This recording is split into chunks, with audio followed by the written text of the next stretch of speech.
right, welcome back to Play with Matches, the divorce issue. What? Episode? Divorce edition? The divorce edition, where we are going to talk about why couples get divorced, because there are a lot of categories here. A lot, dude. And we're going to touch on a lot of them. Finance, infidelity, communications, substance abuse, commitment, conflict and arguing, domestic violence, finances. Finances. Apparently it's a very hot topic. Marrying too young, intimacy issues, family. I mean, like, geez, we're parenting differences. That's a big one. Incompatibility. That's a really big one. I feel like getting divorced is more acceptable. How is that? Then what? Yeah. Health, money.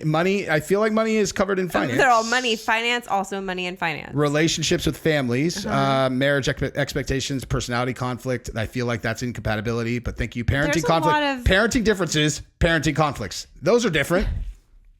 Like what? But I mean, Google.com. Yeah, our theory on this is that as we dive into each of these specific topics, what we're going to find is that they all fall into a handful of categories. And I think the biggest one is going to be stress. Like stress. Yeah. Because every time anyone has ever asked us, what should I look for in a spouse since you guys have the best marriage ever? It's got to be easy. Bingo. Describe your marriage in one word. Easy. Easy. All right. So according to NCBI, which I always forget what that stands for, it's like a publication, like an article publication. It says that financial problems are a major contributor to divorce by 36.7%. And at least one partner from 55.6% of couples. I love how in some couples or some marriages, they're getting divorced and one person's like, definitely money. The other person's like, nah. The other one's all, she just sucks. Yeah. You know, like one of them's all, money. We are always dealing with money problems. What about you? He's all, she never blows me. Do you think it's the person making the money that's the number one complainer, or the person who's not making the money? Or more money, I should say. I think it's the person who's not making as much money who complains about the money thing. Yeah. Because they're like, why can't I spend more? Why can't I this? And it's like, well, you need to go make more. Right. Or some, or any. I think that in all of these, I mean, one of the things that you and I always come back to in terms of like relationship dynamics is that in current state, people have this idea that like gender norms are not important anymore. And it's like, okay, well, to me, it's not a matter of important. It's a matter of like reality. Yeah. Okay. Like you can be like, no, listen, like we don't buy into this shit, man. Like the woman and the man can be equal in everything and whatever. Yeah. But when a dude is not providing a lot of like, you know, financial support to a family, and the wife is, like, you don't hear the guy ever being like, now why don't you guys subscribe to our channel, ring the bell, and you already said all the things. Like the video. Oh, do that too. She doesn't make enough money, man. Like she doesn't make enough money. Like a woman is like, I expected to be supported more than this, or like I don't like having to stress about money all the time. He doesn't make enough money, the life choices he made, whatever. Not that like all women where their husband doesn't make as much money as she would like deal with that. Like they just understand. It's like, okay, well, like this is our life. Yeah. He can't like, she'll look at it realistically. It's like, it's not like he's at this point at age like 40 making a decision to not make as much money as he would like to. Right. I don't think anyone makes that decision, but okay. Well, I would say people make decisions when they're younger to kind of go, I'm going to go into this. I don't give a shit about money. I want to be happy. And then when they're 38, they're like, fuck. I need more money to be happy. I need more money. Like, yeah. I just want to do this super basic thing and I can't do that. Yeah. You know, it's crazy how much you take for granted, like having money when you have it and how painful it is when you don't, you know? Because we've been on both sides. Yeah. Like there is almost nothing that feels worse than really feeling like you are strapped all the time and not being able to spend money and like having to think about like just dumb stuff. It's like going to the store and having to check the bank account first. Like grocery shopping. Going grocery shopping and being like, man, I really want that thing at the supermarket. You're like, I can't afford to get those right now. Like, I can't be stupid. We need the money for blah, blah, blah. Like, there's nothing. I can't buy 10 packs of $6 dried mangoes. I can't buy the popsicles I like because they're $1.50 each. Like, it's hell on earth, you know? He spends a But I don't even know. I don't know if that's actually how much they cost. Probably. I think they're like a little less than $1, the ones that I like each. But nonetheless. And how many do you eat a day? I don't know. It just depends on the day. Like today, none. Oh, so far. I don't even have any. The day is still young. There's none. Today. There's none? No. Wow. But, you know, because we've lived that way before, when we have the exact opposite of that, where it's like, oh, like, what am I doing right now? Ooh, those shoes are sick. I'm going to go spend $250 on shoes and who fucking cares? Like, it's kind of one of those things where it's like, okay, I know I'm being frivolous, but fuck, it makes me so happy that I can be frivolous. And also looking at money on a screen that look like it's just, God, it's the best thing ever. It is. It is just the best thing ever. But I can understand how, like, because our financial issues were always like, we're good, and then like, oh fuck, we're not good, and like, we're good, then like, oh fuck, we're not good. Like when we were younger, because we were always taking fucking moonshots. Not always, but a lot of the time, we were taking and it was like, oh, this is gonna work, and then when it wouldn't, you're just fucked, you know? Yeah, neither one of us has really chased like the traditional corporate thing. I mean, you did it out of necessity, correct, for insurance and for money and for a stable paycheck, but ended up being the biggest financial like years that I had. Yeah, even though I wanted to die. But well, we take moonshots at the time. But yeah, I mean, like, again, I totally understand that. And I also think that there is a huge side of that to where the woman will start to look at the guy as like not attractive if they can't, like, if they're not feeling provided for. They're not provided for. And then like they hang out with their friends and the husband, like, they can do all these things. And yeah. You know, I just think, I mean, it's like, I don't think that's a thing that a girl would openly admit very often, but like, how would that not be the case? It's like, it would be silly to deny that the thought like doesn't enter people's brains. Yeah. It's like, it's the same as like you marry a girl and she's smoking and then she gains 14 pounds 14 or whatever. I guess that would be a lot on you, whatever, like 27 pounds or whatever. And then like, there's going to be some women that are real mad at you. I meant, fuck dude. I'm sorry. I should honestly probably cut that, but like, you know what I mean, dude. It's all relative, but, it's just, but you know what I mean? It's like it's not what you guy stops taking care of himself. Girl stops taking care of herself. And it's like, what the fuck? How's that not on there? Oh, I'm maybe sure that falls under we'll intimacy make sure. issues. We'll make sure that gets in there. How is sex not on here? Intimacy issues is on there.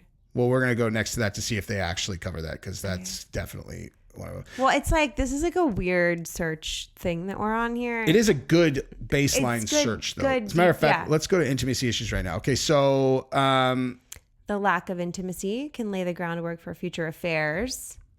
Infidelity and lack of intimacy cause most divorces. Once a couple can't read. Oh, this is. Once a couple what? I can't read the rest of it. The second one over. Yeah. This one. Okay. This is according to Forbes. Yeah. So, oh, here we go. So it says that 63% of divorcees believe a better understanding of the commitments of marriage could have helped them. See, that's what we're talking about. Only 4% of couples divorce after 10 years. Yes. Damn. So we're fucking home free, dude. Dude, that's because after 10 years, you can't even fucking imagine your life without your spouse, dude. Right? Yeah. You know what I mean? You're just part of my life. Most divorces happen between year 3 and year 7. Bro, we're over double year 7, son. We're good, man. The majority of divorces are initiated by only one party, with only 27% of respondents indicating the decision to end the marriage was mutual. lack of compatibility is the top reason for new couples to divorce. 59% who divorced in their first year citing these causes. How do you not figure that out first? Dude, honestly, there's a fly in here and it's making me nuts. I think that one, you know, like, oh, we're not compatible, could very easily come from people who are not experienced, like, dating people. It's like, you know, like think about how many boyfriends you had. Watch yourself. There's nothing wrong with having boyfriends. I'm saying, like, you know, think of all the guys you fucked. I'm saying, like, dudes, like, you had, like, relationships. I did. I had several, like, long-term relationships. Yeah. Exactly. And I, like, well, a lot of mine were more casual, but, like, I had straight up, like, girlfriend, 2, 4, I don't know, 5 girls that were, I was like, that's my girlfriend. And, you know, if you hadn't had that, you could very easily, like, be in a relationship with someone at the age where people are getting married, and you're like, oh, I guess, like, this is what we do. This is what we do, because you've never been with someone that's, like, the right fit for you, so you wouldn't know. Like, you just think, like, oh, this is what it is. Like, this is marriage. This is what a relationship is. It's just like, instead of just staying together, we, like, get married, and then we have a kid and whatever. I mean, that's, like, the boxes easy of life. to visualize. Easy. What I don't understand is how those don't end mutually much more often. Although it's like, dude, I hate moving. You know, it's easier just to stay in this terrible relationship, honestly, because moving is the worst. That's why so many people in that situation probably just get a side piece, man. They're like, they get what they're not getting at home from this other person, and then they don't have to, like, upend their entire life. Maybe. And but, like, that says within the first year. Yeah. Yeah. And then, however, even when an extramarital affair occurs, sometimes the couple pursues a no-fault divorce instead of a fault divorce because it's simpler. Is simpler a word? Yeah. It is? Yeah. I thought it was more simple. Simpler or simpler more just sounds simple. Yeah, it sounds kind of weird. Okay, so here are the biggest factors for getting married: financial security, companionship, love, formal act of making a commitment. Love is number 3. To start a family, convenience, medical insurance, legal reasons, societal and family pressure. Financial security is number 1. Y'all, 42%. Ours, for me, was love and formal act of making a commitment. Straight up. Yeah, same. That's it. There's no other one. You know, yeah, I think the infidelity one is just like I'm sure there are plenty of situations where the dude is dumb. Like, he's just dumb. Like, he's just dumb, like impulsive and dumb. I don't think that is something that happens very often with the girl. Like, I don't think girls are just like, oh, oops, like, I slipped and landed on this. Yeah. Like, oh my God, I never, like, this was not something I even, like, put a lot of thought into. I just zippity, oh, oops, like, you know what I mean? It's like, that just doesn't seem like something that would happen where with dudes they could fuck up. What's your point with this statement? My point is that, like, in those gender roles, it would be like, if the girl has an affair, that shit's over, dude. Like, she's like, because she's, like, moved on in her brain. Here's the exact point that I was actually trying to make. It's like, if a girl has an ongoing relationship with someone outside of the marriage, in my opinion, like, that foundational thing that, like, we have, whatever you would call it, that's already broken. Like, you're like, it's not some, a dude is potentially, like, not like us, but, like, there could still be there for that guy, and he's just an impulsive retard who couldn't help himself if something kind of got thrown at him. You know what I mean? Like, maybe. You don't think a dude who still loves his wife could just fucking blow it because he's dumb? For sure. Mean, yeah. This is not a conversation about us. I'm not going to do it. I'm just saying, like, I know, but I think that girls are you saying, like, it happens all in one night? Like, you meet someone and, like, or you're talking, like, something that's ongoing where they continue to lie? No, the guy. Oh. You think a guy can do that? Like, could be someone at his work and, like, you know. Do you think that's different than a girl doing it? I think that a guy could do it, because he's a dumb shit and he thinks in his mind that he could kind of manage both things, and like he doesn't think it's gonna. There are some women that are just as dumb. As you just said that, I can verify that my most recent ex before you was just as dumb. That has two first names back to back. She for sure would think she could do that, but I don't think she's capable of like this. Well, what I was going to say is, and I could be totally off base with this, but I think that women are more likely to fall into the ongoing thing than like met hot dude out at a bar and hooked up. 100%. Like I think that men are much more likely to do that. And if a 100%. guy does that, inexcusable, gentlemen. This is not like your free pass to do that by any means. But I think that's more of a forgivable thing. I think that it's one lie instead of like deception, constant lies. Yes. Think about the amount of lies you would have to tell your spouse to have an actual ongoing relationship with another person. It's crazy. Like a relationship. Like our friends who went through that. Like sure. The level of like betrayal. Yeah. That you would feel for, I honestly can't even. Mm-hmm. You feel like your entire life has been a lie. I think it's the most selfish thing to do to someone. Mm-hmm. I just like, dude, relationships take a lot of energy, man. Like a lot of your focus, a lot of energy. You're going to be thinking about the other person all the time.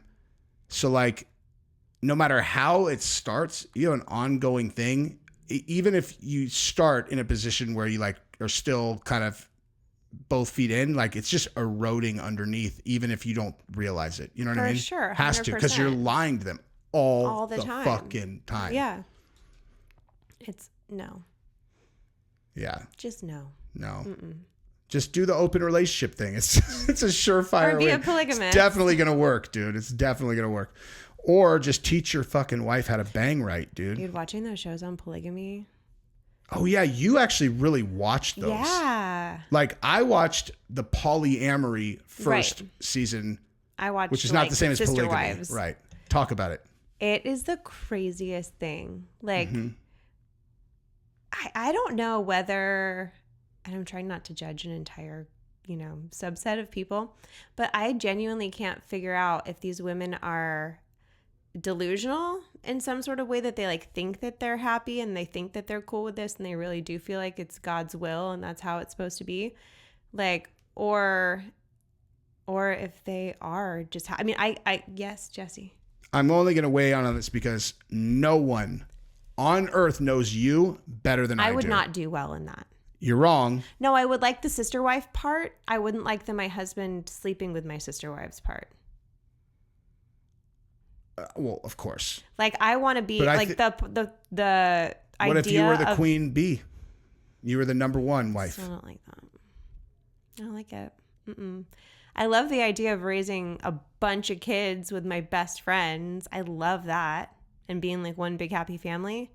But the thought of, I don't know. You just like, this is what I would say about that entire thing, is like it just being an institutional thing that like a lot of them do. That's weird, because I know how you would need to manage that situation as the man in order to keep all of them happy and like genuinely happy. Well, like I know exactly how you would have to do it. For sure. Now, it doesn't mean that like let's say that I was to say for the 100th time that I would be exceptional at managing that situation, which I would. That doesn't mean that you could just throw any 3 girls into that situation and I could manage them into a happy home. I'm not saying that at all. For the more modern polygamists, there's like a courting process, and like the other women have to like kind of like her, but there's all this like psychology around it too, where there was the particular show I was watching, The Third Wife. She's like, I grew up knowing that I didn't want to be a first wife or a second wife. I wanted to be a third wife. And I just thought that was so crazy. It's something that she had thought about, that these women think about, because the first wife comes in. That's the fun wife. Well, yes, kind of by that regard. But first wife comes in, she's got her and the husband. They build a marriage. And then this other person comes in and suddenly it's like the third wheel. Yeah. And then there's like that jealousy that happens. And so she was like, I want to be the third wife where it's already kind of been established. I don't have to like take control of all the things. There's not the jealousy aspect because first wife's already been through it. Second wife already knew what she was getting into. Mm-hmm. And she's like, third wife. I just knew that was the life for me. I can add an additional layer of psychology to that. Third wife also is the only one that had total control of what she was walking into. Right. She saw the entire picture. She sees the whole picture. And so she's walking in, she's choosing. But then they brought in a fourth wife and then it got really crazy. Really? Mm-hmm. I don't even know if they're all still married. I think there might have been a divorce in there somewhere. I could be wrong. 4, that is too many. I think, like I'm telling you, I can do. No, listen, like I can. 4. I can. I'm serious. That's actually. I'm like not joking. 4 is too many, dude. That's why it's like so funny. 4, but I'm not wrong. Like okay. I'm telling you, I'm not wrong. Like how this would work. 4 becomes too impersonal, and there is absolutely no. Because here, okay, let me actually rewind. The way that needs to be managed to where everyone feels happy and fulfilled is you have to simultaneously turn the 3 of them into an absolutely inseparable group of sisters who love each other. Like they are, and they think of themselves as a very powerful group together. Right. And you also need to treat them as such, like where you build all of them up together. So they love being a part of this unit. And then individually, you make each of them feel like you have this special thing with them. Yeah. Okay, so it's like you have like that's kind of what they did. Like they each had their own relationship dynamics that were completely different from the fact that the guy did a TV show shows that he doesn't have any idea what he's doing. Like you can't do what I'm saying and have a TV publicly. Show. You can't do it. Right, because you can't let the other one see what the behind the scenes is. For there has to be privacy between you and each of the individual wives, so that they feel like you have to bond them together. They have to love each other as a unit. They have to love you as a unit. And each of them needs to feel like they're actually the favorite, but only in secret. So if you're out there watching and you're a polygamist, this is what you need to do. I'm not even moderately suggesting that you'll just be able to pull that off because I told you what the right move is. God. It is absolute psychological fucking like grand wizard chess if you could do it. Yes. If you could actually pull it off. Because the thing is, you're not like the way that I'm talking about it, you're not being disingenuous in any of it. Like you actually do, like if you're not ever going to say like, you're my favorite exactly. Well, maybe you're my favorite second wife. Maybe you would say that actually. I say that to the kids all the time. Like when we're going to bed, like I'll say to Georgia, you're my favorite 6-year-old. Mm-hmm. And every night she bought it until last night. She's like, wait, I'm the only 6-year-old. And I'm like, but you're my favorite. Okay, so here's a question, and I'll tell you what the correct answer is on this also for like the dude and how they handle it. How do they talk? Do they talk about their sex life with each individual wife? They're not supposed to. Exactly correct. Yeah. You're never they're like behind closed doors is behind closed doors. You do not only about that. Yeah. Like you don't talk about it. If they ask about it, you say, look, like, so that's a perfect example where you can't just be like, I'm not going to talk to you about that because that makes it feel like you have secrets with the other one. So the answer is always, we can't talk about that, but obviously it's best with you. So like each of them thinks it's best with them, but they're not allowed to talk about it really because you can't like have that, like you cross that and it gets fucking weird. Muddy the waters. Yeah. I don't think it would be good if you have like 3 wives. I really don't think that doing all of that together. I take that back. Depending maybe that together. Like a group. Like a group that could Group work sex. depending on who they are. No, that's not part of it. Not for them. No, but that's not that's like against the rules in polygamy.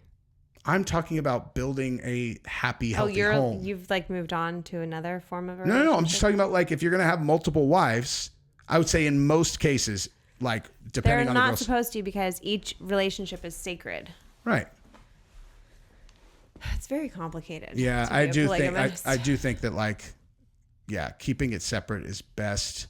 There are rules. Like, I mean, the church has been around. How long now? They're church rules. Yeah, it's like rules. Yeah.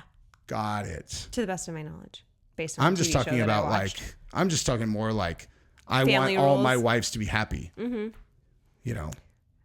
And some, I'm sure, really care about that, and others just think that the more wives they collect, they go to heaven, or they get a higher they're just selfish seat in fucking heaven. idiots. Like, no, I know, but like that's part of the rule too. The more wives, the more godly. Mm-hmm.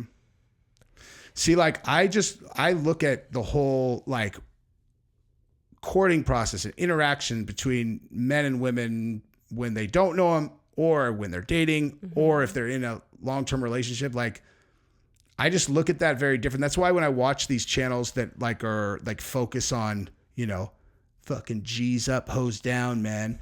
Like, and they basically do these like instructionals on how to like close girls at bars. You know, they're like, you want to nag them, man. Like, you don't want to look too interested so that they'll blah, blah, blah, blah. Andrew Tate? Yeah.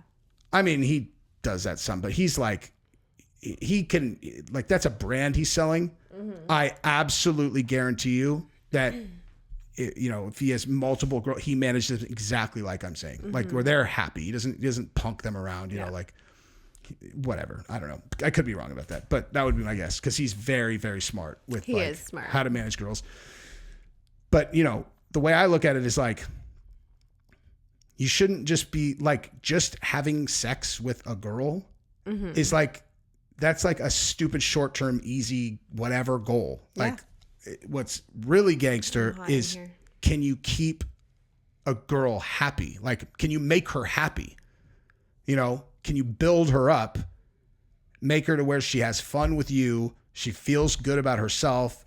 Like, it's not dissimilar from how I look at parenting girls, honestly. It's actually like identical to that, except that you have like, you know, but then with the added layer of like, I think that's parenting all kids in general. Not, we only have girls, but I think you would do that with any kids. Like, you want all your kids to feel, to like build them up. Yeah, build them up as a group, make them feel important separately. Exactly. Yeah. Well, yeah, exactly.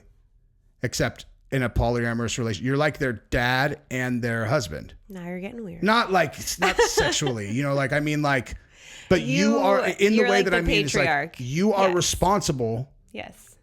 For leading them. Yes. You know, like, even if you're not like the, but like, that's also part of the religion. Like, they're all supposed to just be not subservient, but kind of subservient. Like, he rules the family. He's in charge of the family. But if you watch the dynamic, like, the women are really in charge. And that's exactly how you need to have them feel. Right. Like, they should feel just like I manage this household. Yeah. Do you know what I mean? Uh-huh. Oh, you guys aren't in charge? Oh, we are in charge. That's what I'm saying. I feel like we really are in charge. Yeah, you are. Yeah. Unless I actually care, at which point you guys are now not in charge. You don't fight. Like, literally, that's exactly how.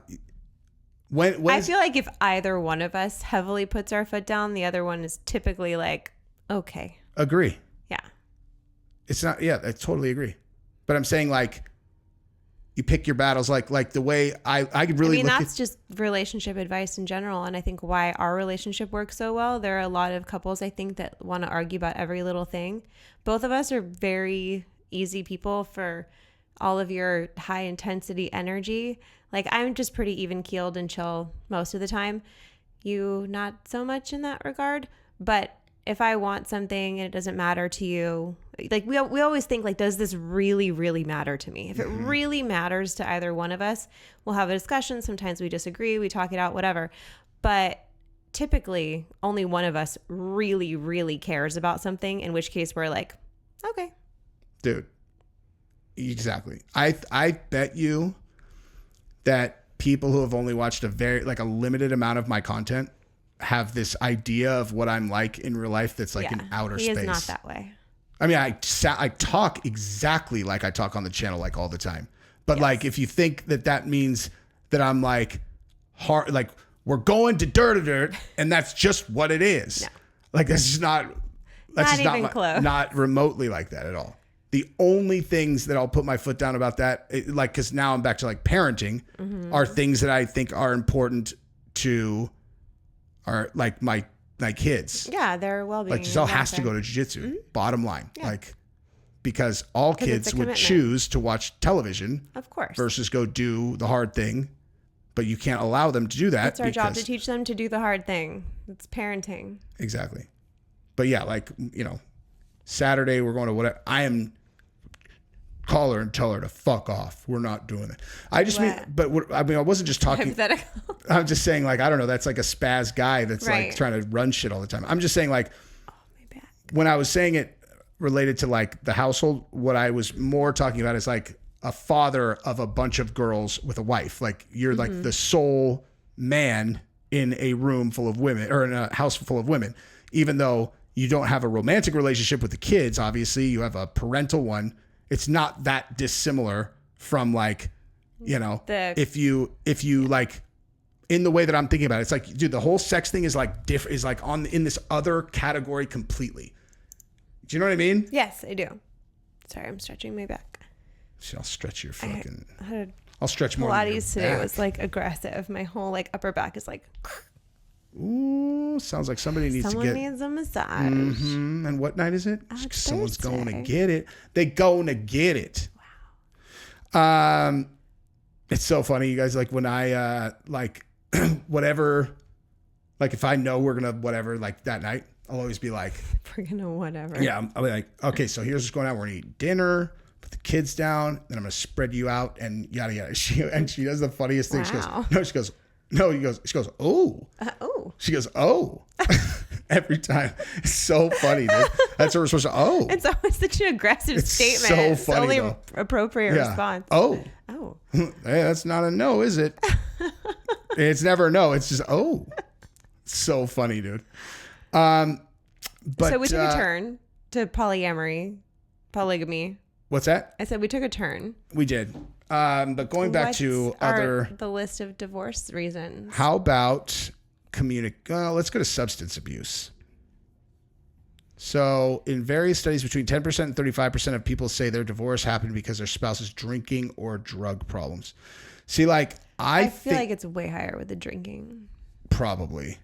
Drinking is like, yeah. Dude, and the problem with drinking, not the problem with drinking, but the problem with drinking in relationships, if it's a problem in the relationship, the person who's drinking doesn't fully grasp it because it is socially acceptable. Whereas drugs, they're illegal and not socially acceptable. So you have hopefully a little bit more introspection, but it's really difficult to say to someone like, you have too many beers. And they're like, what? I can go to the store and buy a 24 pack. What do you mean? Like, this is normal. So there's a different level, I think, of psychology attached to drinking versus drug use. See, and I agree with that. But I think there's also another layer to it, which is like when someone has a drinking problem, they're drunk. They have no self-awareness of what they're like when they're drunk. Like people do. I also feel like people who do drugs, that's not too dissimilar. I agree. But booze, you might be right, actually, in terms of like... I really do think it's tied to the socially acceptableness of drinking versus doing drugs. Like everyone drinks. Everyone has a drink when they get home. Everyone, you can go out to a restaurant and order a cocktail with dinner. Like, what do you mean it's a problem? It's just a matter of degree, though. Of 100%. Like someone, like, I don't care. You could have fucking 3, 4, 5 drinks a night if you're just normal. Speaking I don't give of which, a shit. Where's my tequila? I know. Yeah. And then on the drug side, it's like what does the drug do to your spouse? Like, because here's the thing, it's like if it's about substance abuse, problem? Like, yeah. What's the problem? Let's just say that someone's using something. It's like, okay, what's the problem? Yeah. And they're like, well, when they do that, they act like whatever. When I used to take pills, you said I was boring as fuck. So boring. Just boring.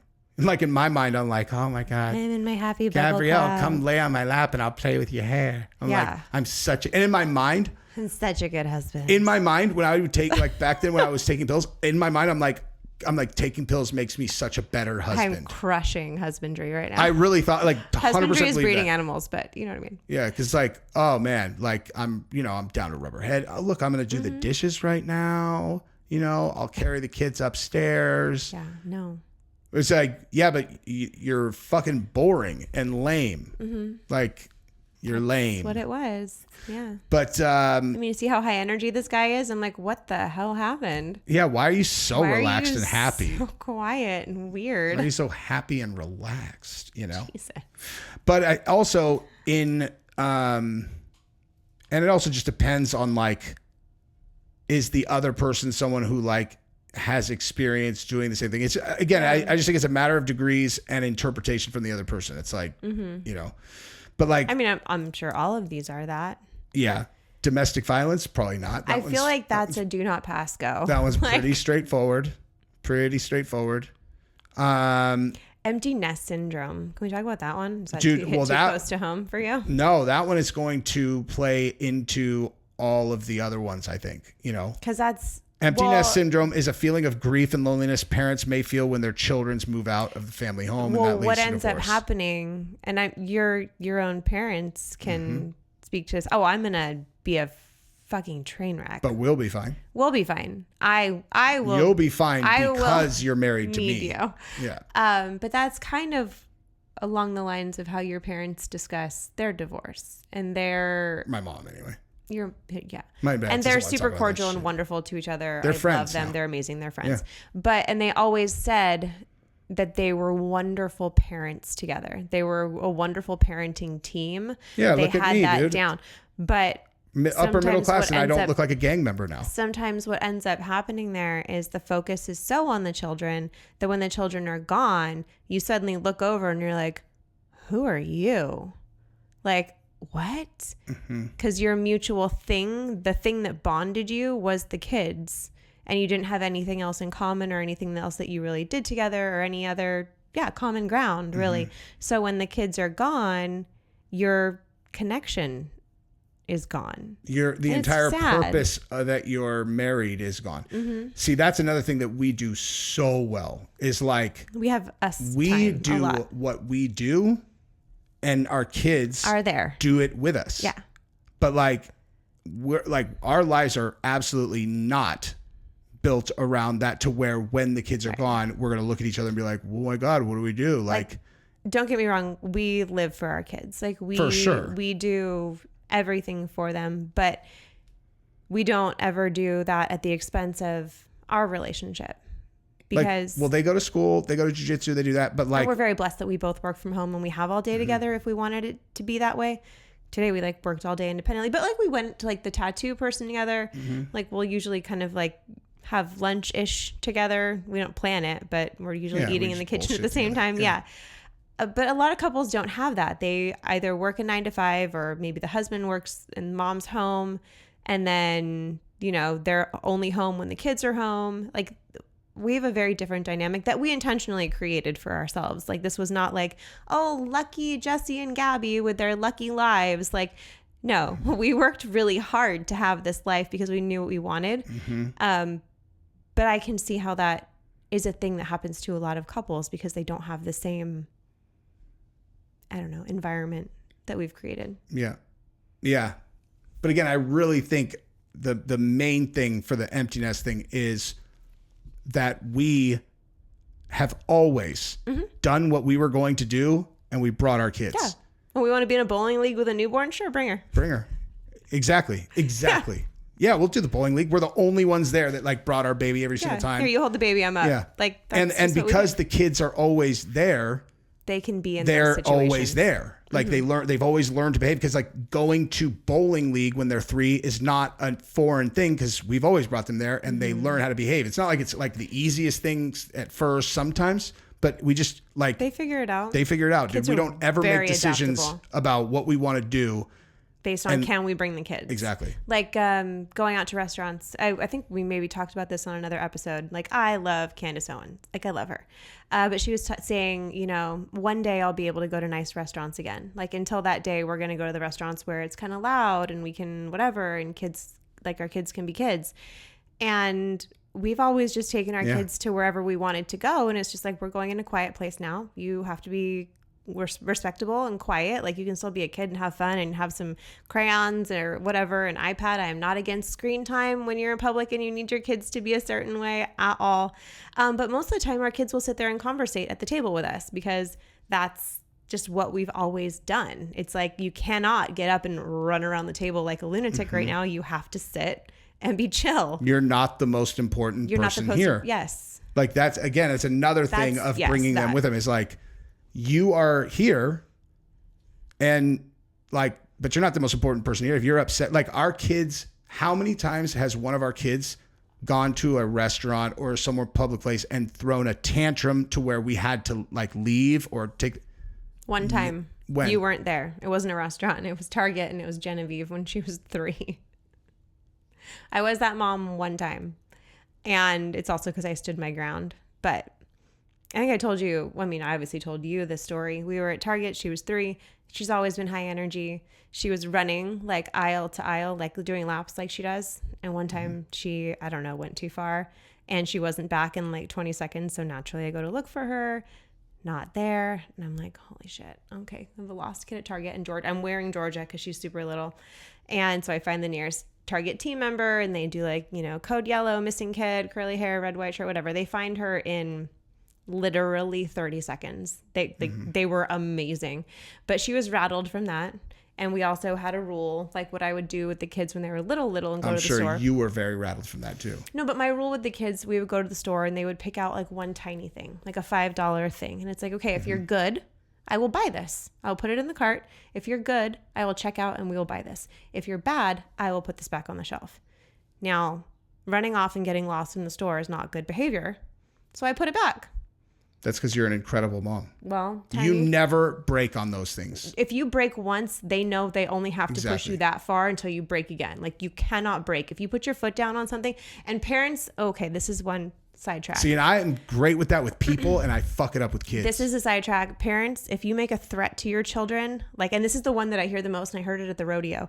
This kid was like crying and screaming and didn't want to go to the bathroom. She's potty training, bless her tiny little 3-year-old heart. And the mom's like, if you don't go to the bathroom, we're going home. And I was sitting in the stall next to her. I'm like, no, you're not. You're not going home because you don't want to go home. Like if you make, and all that kid has learned is if they scream and yell and hold out long enough, they're going to get what they want. Like if you make a threat, make the threats. By all means, make threats. Like you have to somehow enforce and create behavior, but make it a threat that's you can follow through on.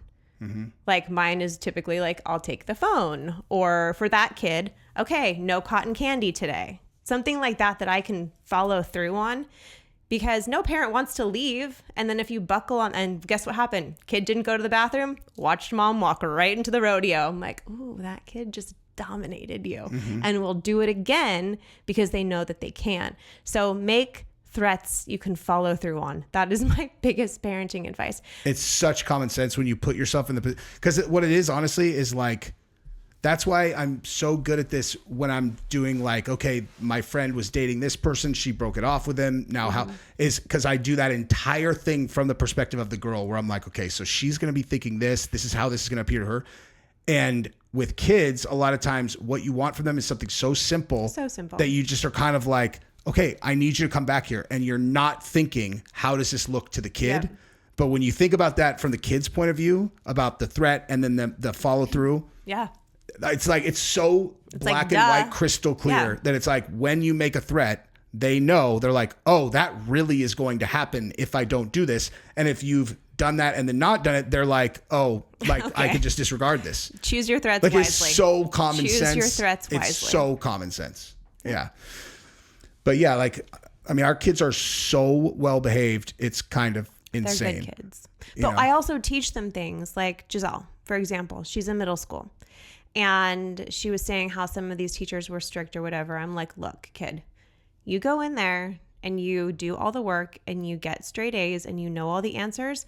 And I guarantee these teachers will basically let you do whatever you want in the class. You can talk to your friends. You'll get more time in the hallway. You'll be able to like crack jokes and get up out of your seat more. I'm like, but you have to do the work.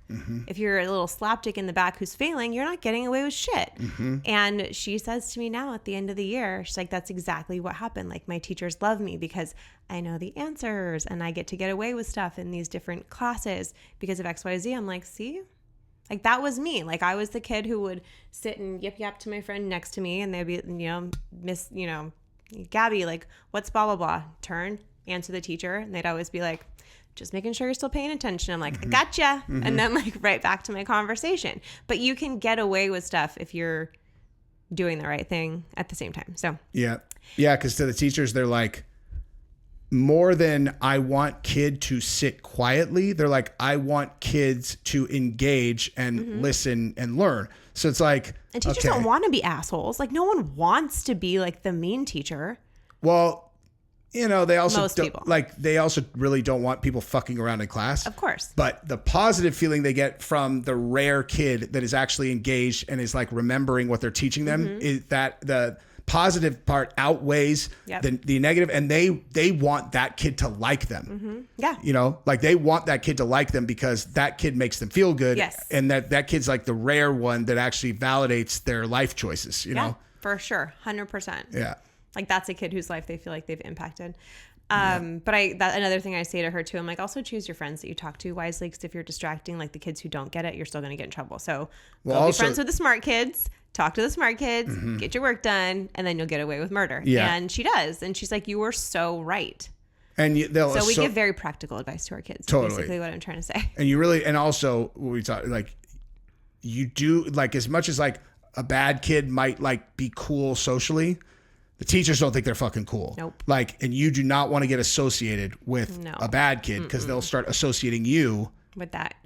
And it's like, you know, and I just remember like this is we're getting into this like moment of parenting where high understanding of like social group dynamics starts to really pay off, you know, where like I know what looks cool to sixth graders. Like I know what kind of stuff is going to, like, especially in the world of social media, which, cause it just exacerbates all these kind of things that have always been there. And, you know, I just make sure that any advice that I give to Jazelle is given from a position of things that I know I can, like, that I can demonstrate this is correct, and given in a way that I know it'll land for her, because I know what's important to her now. You know what I mean? Yes. I mean, so there's such something to be said for like actually knowing your children and having conversations with your children and realizing that they're all different, because what works for Jazelle does not work for Genevieve. George is a completely different person than the two of them.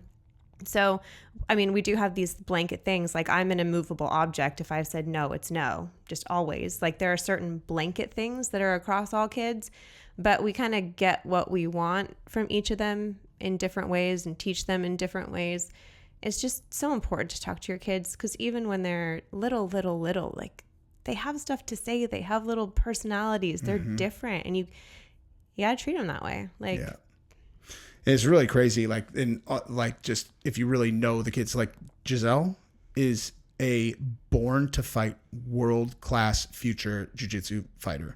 Dang, Georgia's got a little bit in her too, though. Do you see her yesterday? Georgia's a marshmallow, but fuck, dude, she's gotten stronger. She has fight in her, dude. Like, she likes to fight. Her mom was Italian. And she also likes repping jiu-jitsu. She's only 6. We're like whispering. I don't want them to hear. Are they here? No, they're with the neighbors. Okay. Every day to school now, she wears a jiu-jitsu girl shirt, like jiu-jitsu girl or Six Blades jiu-jitsu fighter girl, right? She's the only one of the 3. She's only 6. No, Jazelle used to. Sometimes. Jen is starting to. But Jazelle doesn't like. Jazelle, like, for some reason, still does not understand how gangster it is that she is a like competitive level, you know, for her age, top fucking, you know, 1% jiu-jitsu fighter. She does not get it. Georgia already totally gets how gangster it is. Genevieve does not. Genevieve is getting much better, but of all 3 of them, the one who actually enjoys me giving her instruction, it's Genevieve, like, which because is so because she has a mechanical mind. Exactly. And she's so good at taking instruction where it's like, you just tell her something, she's like, oh, you know? Yes. Her ability, she has my brain when it comes to how things work. Like, she's very, very interested in how things work. And I still am. Like yesterday with with the roof thing. I'm like, oh, let me get in there. Let me get in the crawl space and see like where the ducts go and like how like, and she's like that. So when you explain jujitsu as like levers and pulleys and you pull this and it does that, she's like, that makes sense to her. And you can see the way that like, so the way Jazelle fights, Jazelle is intuitive, very much like me, where she's like instinctual, where like Genevieve, it's like methodical. She's methodical. And then like, if she gets to a stage of, I don't know, she just like freezes, flops, you know, like if she's trying to pass the guard, she's fighting hard. She's trying to get through their legs. She's trying to do different things. And then she passes and she knows she's going to mount and then armbar. Like she knows that sequence. And so she's like fighting there. If she's on her back and they get halfway past her guard, she does not know what she's supposed to do to try to recover guard. And so she just like stops fighting. It's like really frustrating to watch, you know, because I'm like, why did you just let him do that? And it's because she like just like that's how she is approaching jiu-jitsu. It's like, oh, they do this. This is the next step, which is fucking great. It's algorithmic. It's great for the future. Yeah. But yeah, and I mean, like, so I just figured that out yesterday. And then another perfect example, like, of her taking instructions, like, so she armbars people all the time, but she was going against someone. Her hips up or whatever. She was going against someone who was a higher belt than her yesterday, but she got him in the armbar, but he wasn't tapping.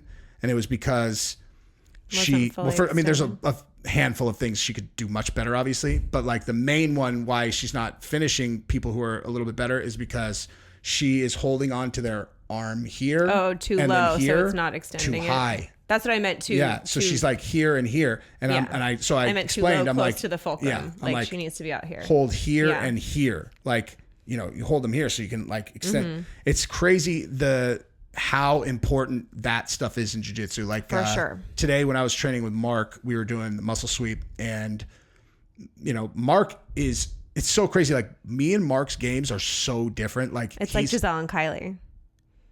Yeah, but they're more different, like methodology way. Like she is, like Kylie's so methodical. Yeah, Giselle's so instinctual.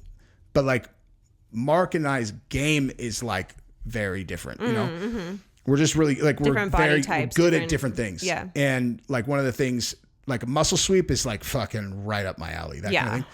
And I know the muscle sweep now. Yeah, he was working on it today, and like I love fucking working with him, dude. Like he's my favorite partner to drill with, just because we're both super like collaborative. With like you know, hey, like, try this, move that, like because we're both like very similar level, both good enough that we know what we're doing, and like details matter. So like he's doing it to me, and I'll be like, you need to punch, you know, like we're doing a flower sweep. It's like, dude, when you're doing this, like punch your fucking arm to the ceiling with my leg, and then he'll do it. And he's like, oh yeah. Or like with the muscle sweep, I'm like, do it exactly the same, but fucking get your arm right at the bottom of my ankle. No, it's already hooked. It's like, but you're too high.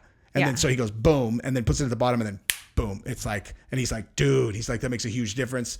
And he does that with me all the time too. It's like, awesome. And you know, so you're like at this level where you like details matter. When am I going to go to my class, y'all? We have a deal. Jesse's going to come to a Pilates class, and I'm going to do a jiu-jitsu class. I'll give you a fucking jiu-jitsu class tonight. It's going to be so fun. You say that you know how to do a muscle sweep. We'll find out. Muscle sweep. Here, go ahead. Describe it. How do you muscle sweep someone? They're standing over you, but they're facing like you're facing the same direction, right? Or are they facing towards you? It's like you have them in full guard and they stand up. Full guard just means you have your legs crossed. So they're facing you. Correct. Yeah. So then you kind of creep under and you get around their ankle, like you make a muscle. Correct. And then you push back. I could do it if I'm like I watched it a million times yesterday. You're missing like that's. You bring your hand up or something. You are so sweeps from a fundamental standpoint. Sweeps in this, like I could have literally saved myself a year if someone at the very beginning would have been like, fundamentally, Jesse, a sweep, you have 4 posts, 2 legs, 2 arms. Those are your posts like a table. A sweep is you're going to take one leg out, take 1 or 2 and then knock it over and move it in the direction that it's going to go. You're sweeping it off its feet. Believe me, I understand, but it's like Because my brain's like Genevieve's, teach the fundamental. It's like, okay, do this, do this, do this. Like I always, when I train with new guys, make sure that I'm like blanket fundamental concept. Then here, let me. So what do you do? Where's so with the muscle sweep, if you're doing no gi, or actually if you're doing gi, then you grip sleeve, and it doesn't actually matter really like which one you do. But like, I'm sorry, that's not true. For the other one, it does. For muscle sweep, you go cross. So you take away the arm that's on the same side that you're going to hook, and then you pull and like push. Pull like and you're push. Twisting yourself. Yeah. And then you're going to end up in a position where you're in full mount, but your leg is trapped underneath theirs. And so you have to keep this arm, or I'm sorry, keep this leg so that you can move them this way and then get your arm out, get into full mount. If they try to fight you off with the opposing arm, you actually can immediately move to a belly down arm bar super fast. It's nasty. I'll show you later. All right. That's it for tonight. We're going to wrap this thing up, and we will see you guys soon. Bye. Subscribe to the channel and all of those things. Bye-bye. Now, why don't you guys subscribe to our channel, ring the bell, and... You already said all the things. Like the video. Oh, do that too.